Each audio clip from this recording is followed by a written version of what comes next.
All right, now we start with Act 3, Scene 1 on page 82. And Claudius, Gertrude, Polonius, Ophelia, Rosencrantz, and Guildenstern have now entered. Okay, they've entered the hall of Elsinore, and Rosencrantz and Guildenstern tell Claudius that they've tried to talk to Hamlet, especially about the root of his madness, but he's not really answering them. It's almost like he's not really there. And then Gertrude is now asking, have you at least been able to, get him out, let him have some fun? And then they mention the group of actors that they brought. And then she's happy to see that at least he was happy about something. Then off they go and find Hamlet.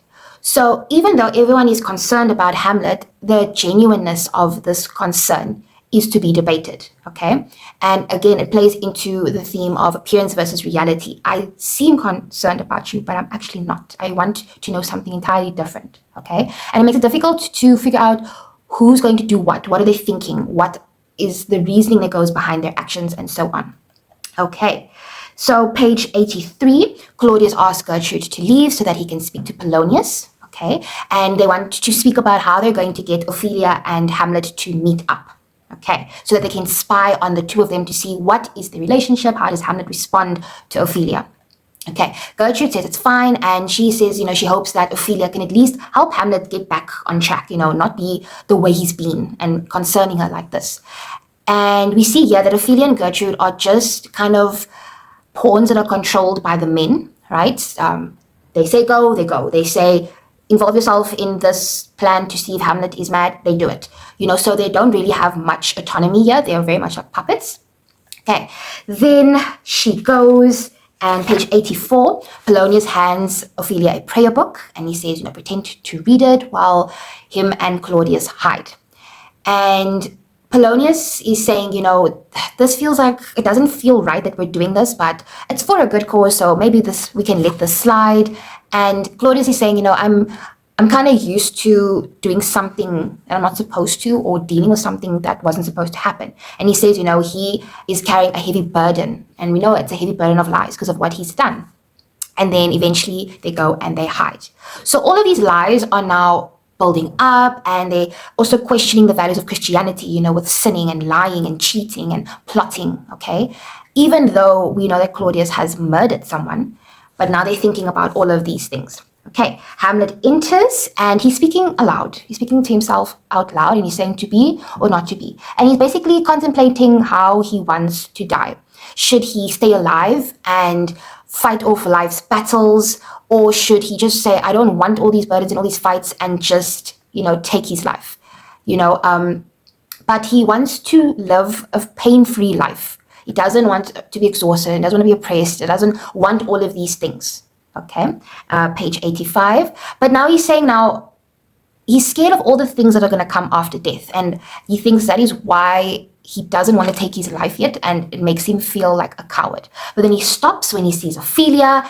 And when he sees her with the prayer book, he says, please forgive me for all my sins. Like, absolve me of my sins.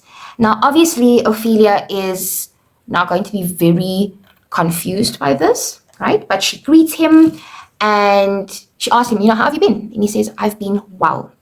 Okay, that's page 85. Page 86. Then Ophelia says, I have some things of yours, some remembrances that I'd like to give back to you. And Hamlet says, what things? I never gave you anything. And she says, but you did. And he says, are you being honest? Are you being fair? Are you telling the truth? And she's like, but I have these things that you've given me. Okay, like the sweet gifts and the letters. Okay. And it brought her joy in the beginning, but it's now, after that advice and after she sees how he's acting, it's not really a source of joy anymore. Then he carries on asking her, are you honest? Are you pure? And basically there's multiple analysis of this, asking her if she's honest and pure. He's asking, if she really doesn't love him anymore. Like, are you being honest? Do you really not love me anymore? Because remember, she says, I don't love you, that's why I'm giving all these things back to you. He's also asking, are you lying? That, when you told me that you loved me previously, was that all a lie?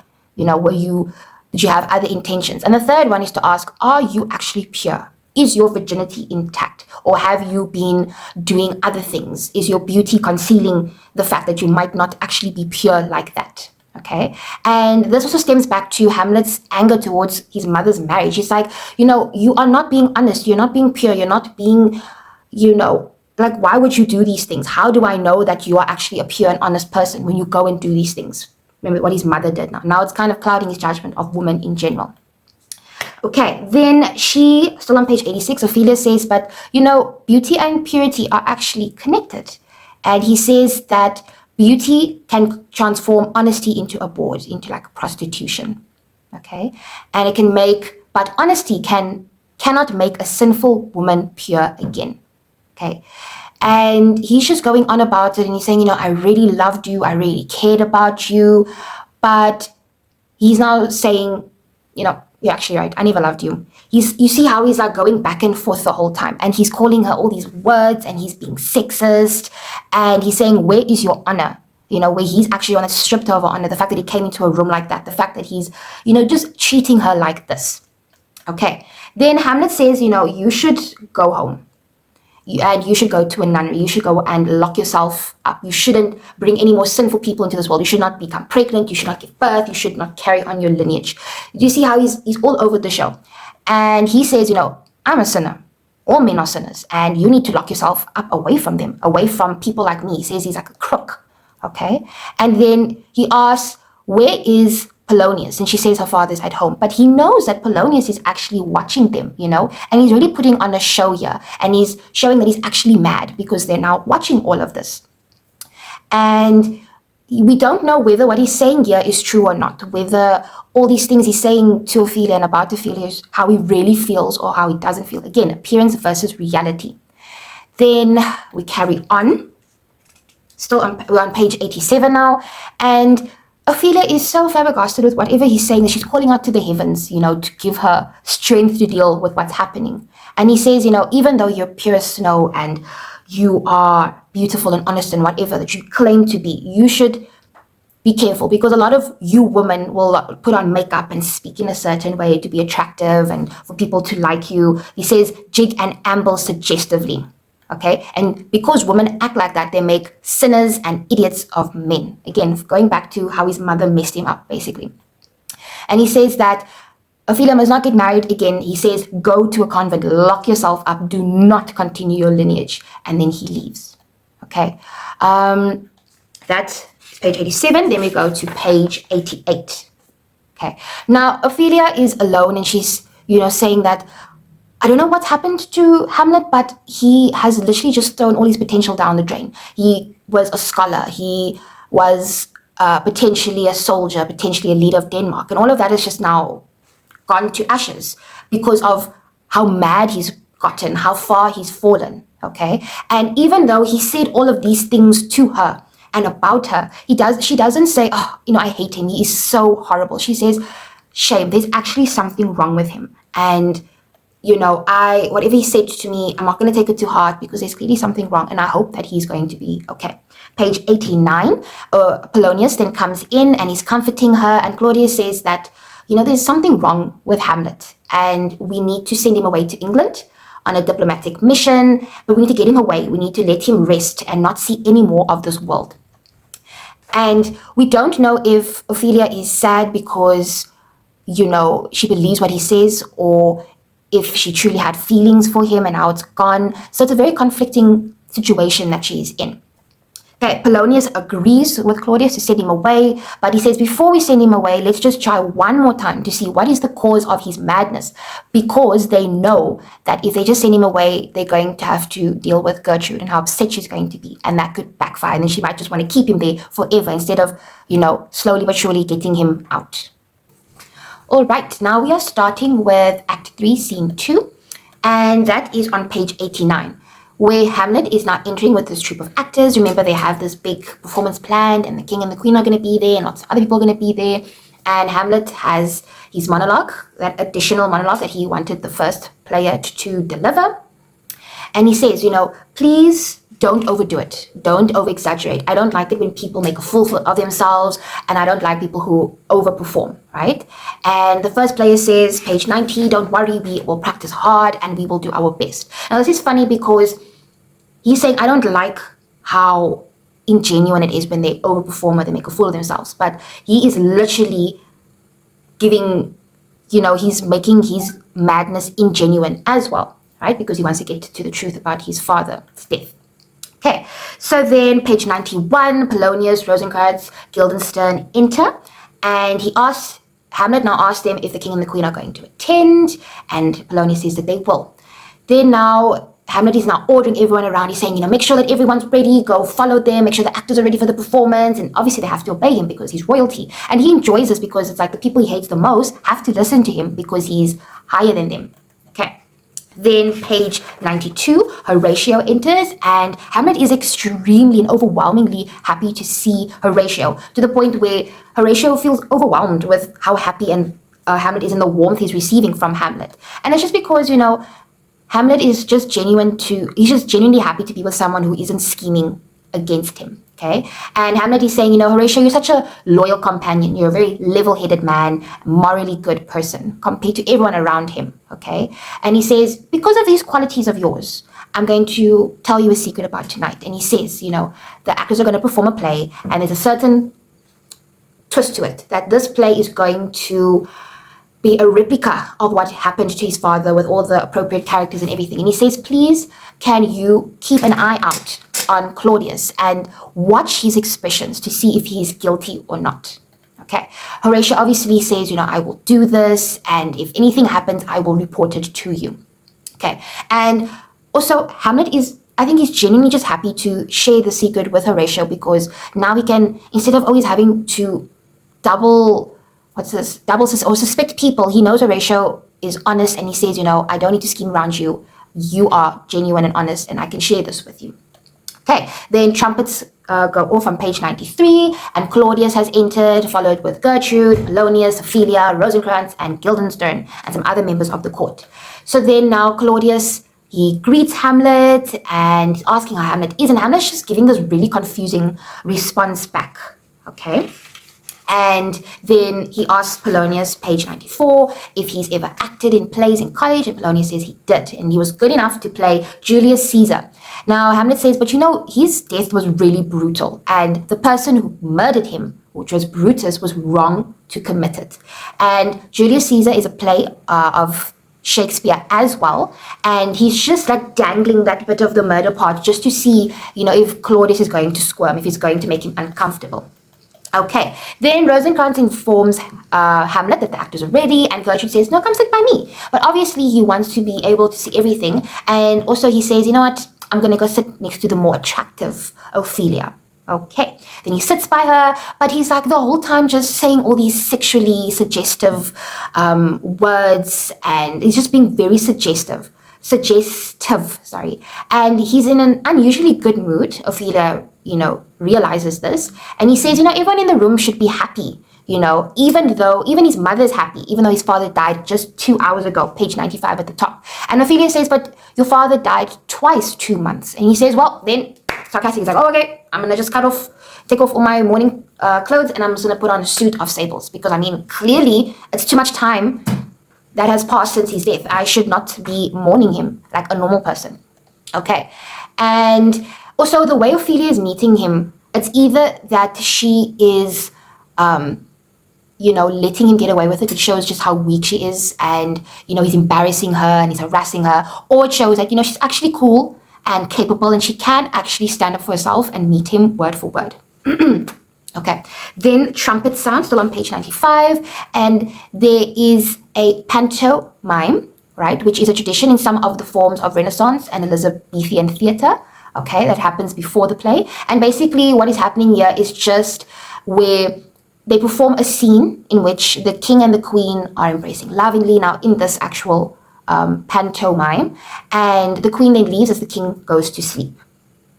And when she comes, and then while she's away, another man steals the king's crown and pours poison in his ear, and obviously he dies and he runs away. Then the queen comes back, her king is dead, she grieves him, the killer returns, he's pretending to grieve as well, and the body gets taken away. The killer then presents the queen with gifts, and he's wooing her until she falls in love with him.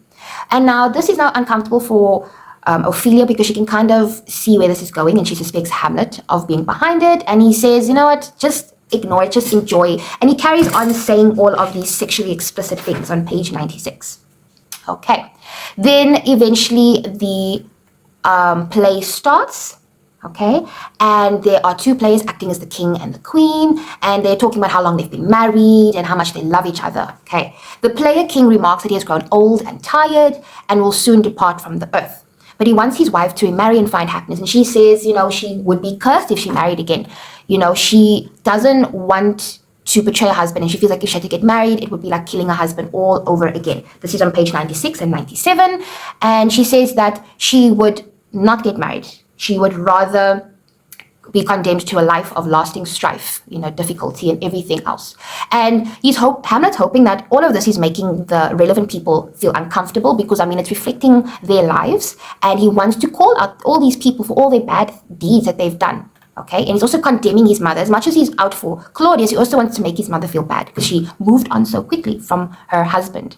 Okay, then as the player queen leaves, the king is now taking a nap, this player king, and Hamlet then turns to Gertrude and asks her if she's enjoying the show. And she says that the queen protests too much.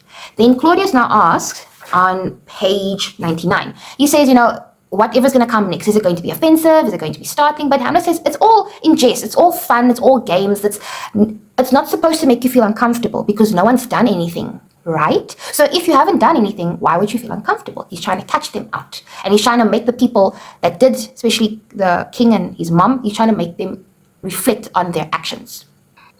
Okay, now a player by the name of Lucianus enters the stage, and Hamlet tells Ophelia that this is the nephew to the king. And she's now saying, it's interesting, page 100, how you know so much about this play, okay? But somehow Hamlet changes it and it goes back to the sexually explicit, comments and banter and everything. But she's keeping up with him and she's deflecting it, but she's, doing it in like a cheeky way. And then Lucianus pours poison into the king's ear and kills him. And at this point, Claudius stands up from his seat. Gertrude is saying, what's wrong? And Claudius says, I'm leaving. Polonius orders the players to stop the performance, and everyone but Hamlet and Horatio follow Claudius out of the hall. Okay, so obviously it's triggered something.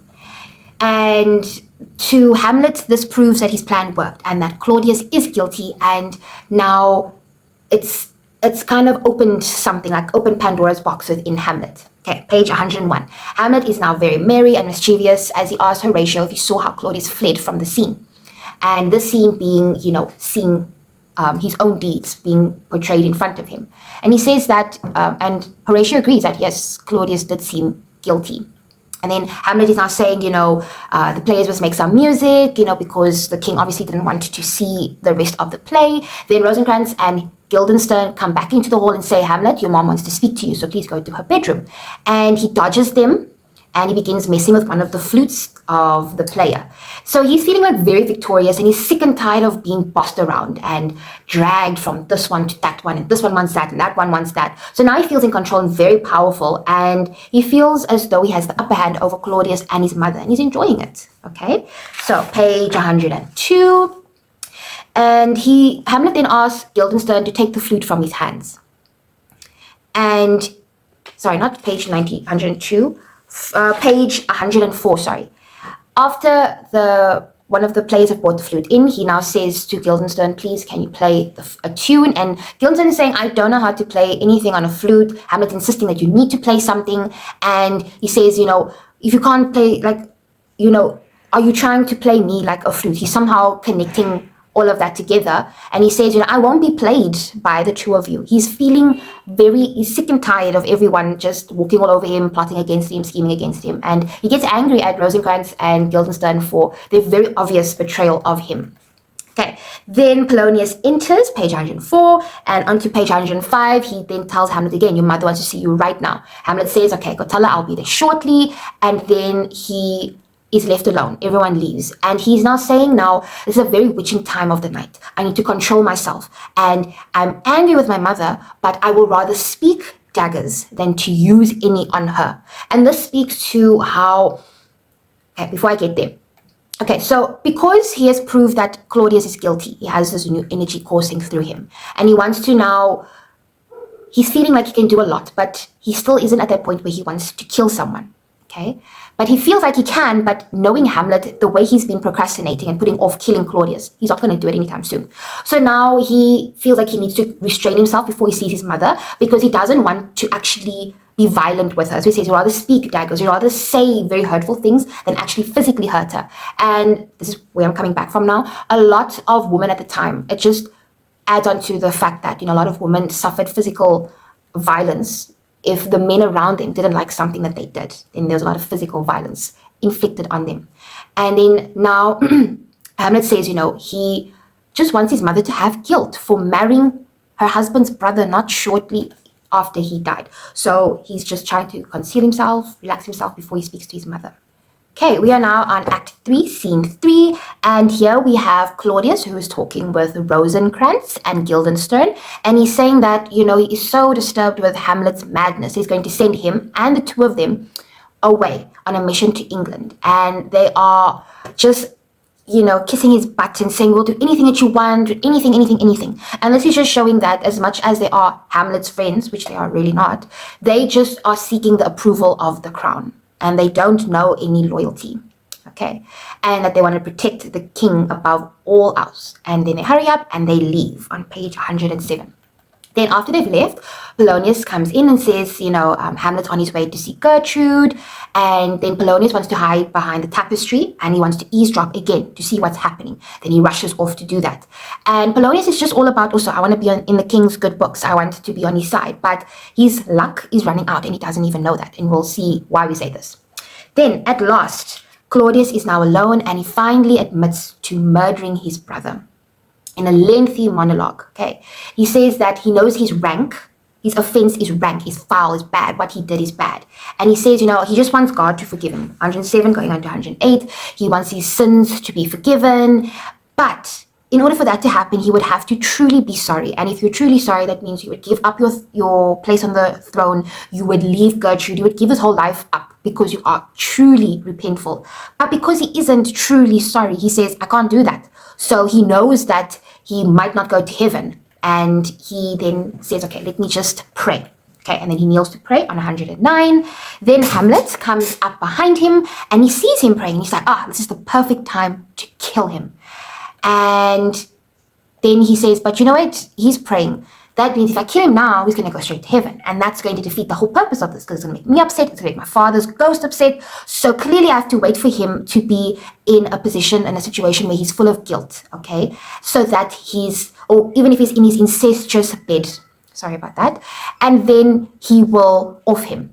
So then he says, okay, you're safe for today, but I'll get you another time. And you see that his, social, moral, and religious codes are just infiltrating his decisions a lot. Okay, then he hurries off to see his mother, and then Claudius says, I feel like my prayers are not working, and he's worried that he will never go to heaven. Right, we are on Act 3, Scene 4, the last scene for Act 3, and we are now in Gertrude's chambers, and Polonius is now saying his plan that he has, and he's telling it to Gertrude, and she agrees to it. And as Hamlet approaches, Polonius goes and hides behind the tapestry, and Hamlet enters. He doesn't know that this is a scheme, because, it's his mother, so he assumes that maybe, she's decent enough not to scheme against me right now.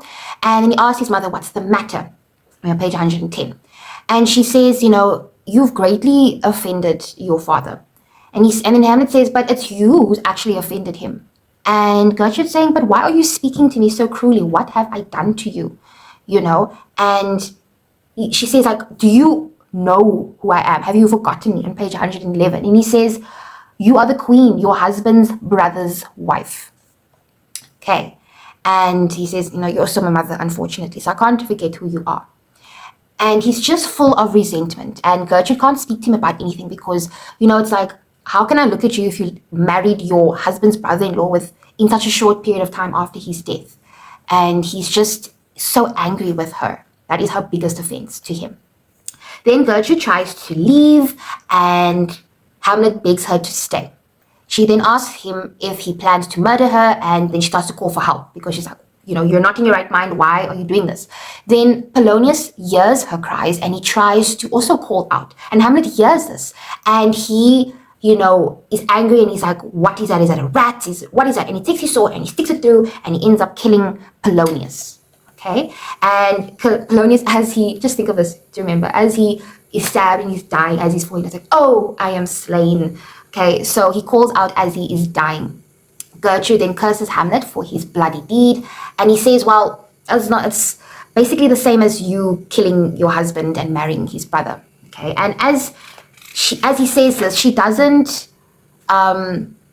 she's not really like, oh my gosh, no, why would you say that? Wah, wah, wah, wah. So she's kind of admitting to knowing that, she knows that her husband was murdered and possibly murdered by Claudius. Okay, and we see that Hamlet isn't like freaking out after having murdered Polonius. So we see that he doesn't have a problem with killing someone, but he seems to have a problem with his revenge. And we see how long it's taking him to actually go and avenge his father and kill Claudius. Okay, and I mean, yes, Polonius isn't the best person and he's unlikable, but Claudius is worse than him. But yet he has a harder time trying to kill Claudius. And he doesn't know why. And he's just dealing with all these religious and social and honor codes in his mind. Okay. Then Gertrude then asks, what have I done? Page 112. Why are you doing this? And he says that she has plucked the very soul out of marriage and rendered covenants and vows meaningless. The fact that she didn't, stay truthful, and the fact that she just moved on so easily. And just the way that, was she maybe mad? The fact that she went so quickly into the arms of Claudius, who could even be the devil because of how evil he was to do that to his own brother. Then she says, but stop letting me look into my soul that is black, on page 114. So she knows that she's guilty. And she says, don't remind me of all my horrible deeds. Okay. And he even, shouts at her. He's just like, why are you even in the same sweaty, foul bed as a murderer, a villain? If you are so guilty, why are you still doing that? Okay. And she clearly feels guilty over her actions, but she doesn't want to give up her social standing and position. So she will never leave him. That's probably why she married him so quickly, so that she could still have that status. And he's berating her for that. He's insulting her and saying, why are you like this? Okay. Then the ghost appears, page 114, and Hamlet is the only one who can see it. Well, it's up to the audience what you want to decide. It's either, Hamlet is the only one who can see the ghost, or Gertrude can see it, but she's choosing to pretend to not see it. Okay, because if she really can't see it, to her, it obviously looks like Hamlet has gone mad. But if she can see it and she's pretending not to see it, she's clearly trying to ease her own guilt. Okay, then she's asking Hamlet, what are you doing? Who are you speaking to? What are you doing? Oh, wow. And Hamlet is, trying to speak to the ghost. And the ghost is saying, don't punish your mother. The main thing is that we want Claudius. We want revenge for my death. And then she's like, why are you holding a discourse with the air? Why are you speaking to the air? And the ghost then leaves. And yes, we just don't know if she can see it or not. But obviously it's going to be concerning to her because she thinks that Hamlet has actually gone mad. Furthermore, she says, you're clearly suffering from hallucinations, page 116, because there is nothing there. Okay. And she says, she's trying to put all the focus on Hamlet so that she doesn't have to deal with her own sins. So she's trying to just be like, Hamlet, something wrong with you, because they were just discussing how wrong she was. Okay. And Gertrude says that Hamlet's, cut her heart into two. And he says, well, throw away the worst part of it. Take away that evilness. Stay away from Claudius. Throw the devil out of her life. Okay. Don't let him tempt you into going back into bed with him. Okay, and he says, whatever has happened tonight stays between the two of us. And she says she will try her best to make sure it's not going to be exposed. And he says, well, because of all of this, he's going to actually have to leave sooner rather than later. And what this reveals is that even though Gertrude didn't kill her husband, she knows that her marriage to Claudius is wrong, but she still stays in it for her social status. And she is not okay, but she's dealing with the fact that she's most likely married to a murderer, but she's not going to leave him. And the last bit, as I said, Hamlet's probably going to have to leave sooner because now he has killed somebody and he's going to try and outsmart the king. He's going to cook up a plan. So then now he says goodnight to Gertrude and he says he will deal with the body, and then he slowly drags the body from his mother's chambers, his mother's room.